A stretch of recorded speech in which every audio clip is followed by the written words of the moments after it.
it's going to be hard for you to be able to say, I got enough faith that I'll withstand this trial. All right. And I know that God's going to bring me out on the other side. But Joseph, and the text clearly indicates, had a faith and a belief in God that no matter what my situation, I'm just going to keep trusting in him. And because he had a bright side, he had some joy while being locked up in jail, others could recognize it, others could see it, and they placed him in charge of the whole jail and knew that things would be well. They're not going to put no bitter man in charge. They're not going to put a bitter woman in charge.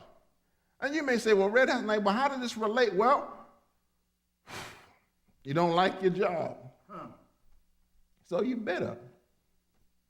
So you don't do the work. Or you do it half. You know, you ain't crazy about your marriage. So you don't do the work. You do it halfway. Just enough to keep getting by.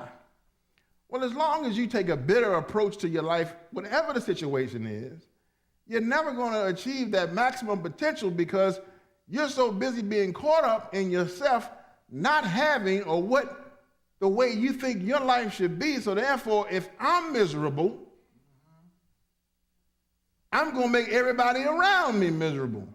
You know those people you ain't trying to be around? People you don't, no, here come the, whew. I ain't trying, I know when she's going to be crying. As soon as she come in here, he going to be complaining. I ain't trying to hear none of this today.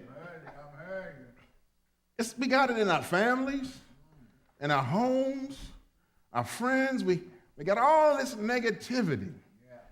And you got to learn to let it go. You got to understand that even though things are not working out the way you think they're supposed to work out, they're going to work out. What if our ancestors had been bitter when we got brought from Africa to America? There is a point that if you remain bitter, there is no way you can rise out of it. But because they had enough faith in God, and because they gathered together and really leaned on one another, they were able to pull themselves out of some desperate times and some real hard circumstances. But the only way they could have done that is they had to let it go. Because you got to understand, you may be mad. There may be some folks who are mad. But I can tell you 100%, I'd rather be in the United States of America than in Africa right now. All right. And God, in his divine and infinite wisdom, was the one that got us from Africa to America. America would not be what it is had it not been for the black man. So you got to understand that even though it seemed like it was something that was negative toward us, in actuality, when you let it go, you realize it was by God's divine providence that we landed here.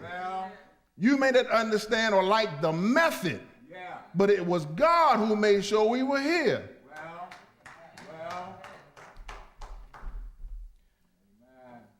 You got to learn how to find the silver lining in the cloud. And Joseph always knew how to find the silver lining. Because yet again, here it comes now. Two of Pharaoh's, the baker and the servant, the cupbearer. They went to him, because where else are you going to get something from somebody in jail that ain't for themselves? He said, look, I can interpret your dream, because my God is the interpreter of dreams. And he told them their dreams, and he said, look, whenever you get out, just remember me. Well, I believe it was 15 years had passed. 10 or 15 had passed. And nobody remembered him until that long. Now, you got to say right then and there, I didn't help these. You know how y'all say, I didn't help these Negroes out.